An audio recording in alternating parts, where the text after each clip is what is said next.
Bonjour à tous, nous sommes très heureux de vous retrouver après ces quelques jours de coupure. Nous sommes le lundi 7 août 2023 et voici les titres de ce journal. Les producteurs de Beaufort aux avant-postes de la technologie. Nous irons sur les alpages de Tarentaise, voir comment le lait est transformé en énergie. Et puis nous irons également dans la cuisine d'Hubert Chanov. Chaque été, ce chef cuisinier concocte un menu gourmand et gastronomique autour de la framboise, découverte à suivre.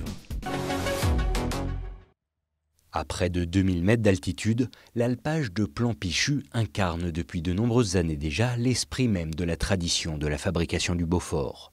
Un fromage dont la renommée dépasse de loin les limites du massif et qui démontre aujourd'hui que les savoir-faire ancestraux peuvent s'imprégner des avancées technologiques.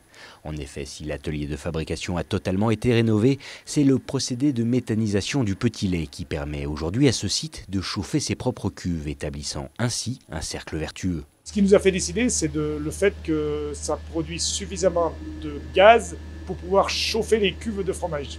Donc c'est quand même ce qui nous a fait décider d'utiliser, de faire ce système-là pour épurer notre petit lait. Parce que le but principal à l'origine, c'était épurer le petit lait. Pour les fromagers, ça ne change pas grand-chose, qu'ils soient chauffés au propane, qu'ils soient chauffés au méthane. Pour eux, c'est pareil, c'est de l'eau chaude qui chauffe, donc voilà. Simplement, c'est plutôt que d'avoir du gaz russe ou d'ailleurs, eh ben, on peut brûler notre gaz local. Donc, c'est quand même intéressant. En plus, le petit lait, c'est un déchet, donc ça devient une énergie. Un système qui, s'il va nécessiter une trentaine d'années pour être rentabilisé, va d'abord permettre au groupement pastoral, composé de 430 vaches réparties en 3 troupeaux, d'aborder l'avenir plus sereinement, tout en s'assurant une qualité optimale pour les 7 meules de Beaufort produites chaque jour pendant l'été. Je trouve ça quand même positif parce que c'est vrai qu'on a un cahier des charges quand même qui est assez strict en essayant de garder quand même des traditions de travail et puis être plus proche de la réalité dans la production du fromage et surtout le lait à la base. Et c'est vrai qu'il faut quand même pouvoir évoluer un petit peu déjà pour garder des gens qui ont envie de faire ce métier et puis voilà quoi. Une innovation qui donne d'ailleurs déjà des idées à d'autres sites de production de fromage du territoire. Un autre alpage de Maurienne ayant également lancé les études de faisabilité dans ce sens, des démarches grandement facilitées par l'initiative des bergers de Plan-Pichu. Bienvenue à Machy. Ce paisible village chablaisien d'environ 1000 habitants était il y a 80 ans la capitale française de la framboise. À l'époque, 800 tonnes de ce petit fruit étaient produits ici, à Machy. C'est en hommage à ce glorieux passé que le chef cuisinier Hubert Chanov propose chaque été un menu tout en framboise. Défendre aussi cette image du fruit rouge sur Machy, c'est un petit peu une mission et voilà, je l'accepte bien évidemment et c'est un produit où c'est que j'ai plein de souvenirs et voilà, j'aime le faire partager et le faire découvrir à des gens et qui viennent me dire mais finalement c'est vrai que la framboise avec le petit pois c'est exceptionnel, avec de l'omble chevalier, j'aurais pas imaginé manger ça avec de l'omble chevalier, c'est une super bonne idée. Voilà, la framboise c'est pas uniquement sur des desserts, sur des tartes, sur des entremets. On peut le cuisiner différemment, de manière différente et qui va amener beaucoup de fraîcheur et beaucoup de plaisir à nos clients. Proposé en 6 étapes, le menu 100% framboise commence tambour battant par un apéritif qui bouscule les codes. Voilà, donc là on est vraiment sur un trompe-l'œil, donc dans l'esprit d'une tartelette framboise qu'on retrouverait dans une pâtisserie, dans une boutique, avec le visuel. Même d'aller chercher la couleur de la crème pâtissière mais qui est remplacée par un crémeux de maïs très frais, très onctueux. Et en dessous, on va l'assaisonner donc avec de la fer à fumer, voilà, qui va venir rehausser cette tartelette et on va venir l'assaisonner justement avec l'acidité de ce fruit qui est la framboise.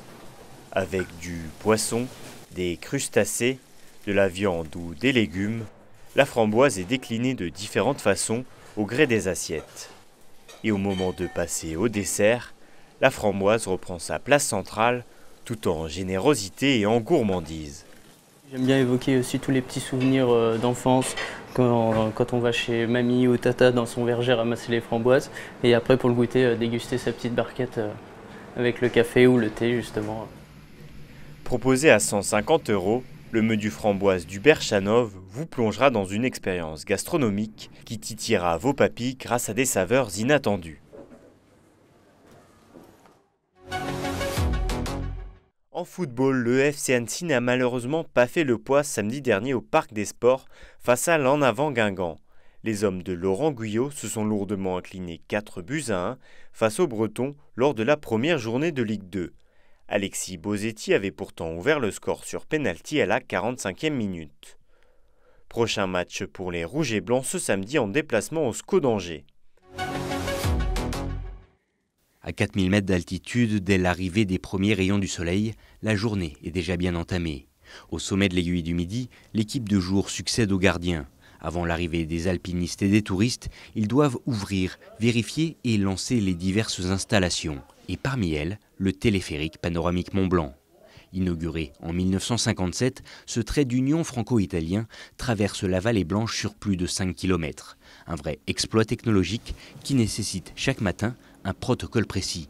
À la routine, donc il y a un voyage d'essai qu'on vient d'effectuer.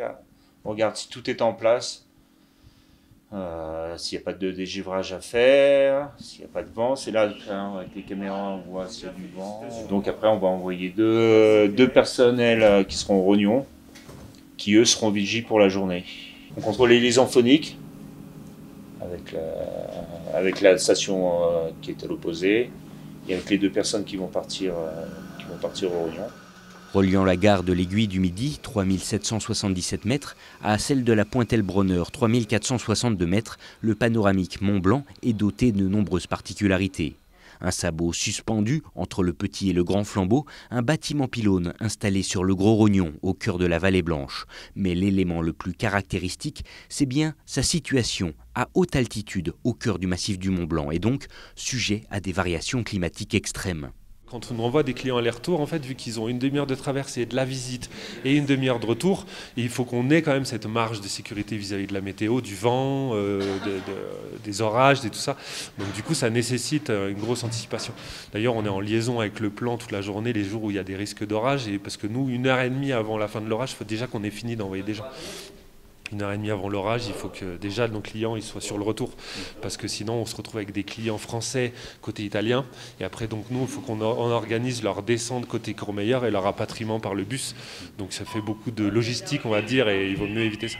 Pour autant, grâce à l'anticipation et aux connaissances des équipes en place, l'expérience unique procurée par ce voyage parmi les sommets attire chaque été entre 30 et 35 000 visiteurs, complétant idéalement l'offre touristique d'altitude. L'Aiguille du Midi, c'est un chouette site, c'est vraiment génial, ça suffit en soi-même, mais le panoramique Mont-Blanc, c'est vraiment un plus. Tous les gens qui traversent, ils reviennent en nous disant « waouh », ils ont vécu vraiment une expérience. Véritable immersion entre parois et glaciers, le panoramique Mont-Blanc a dernièrement fêté ses 64 ans.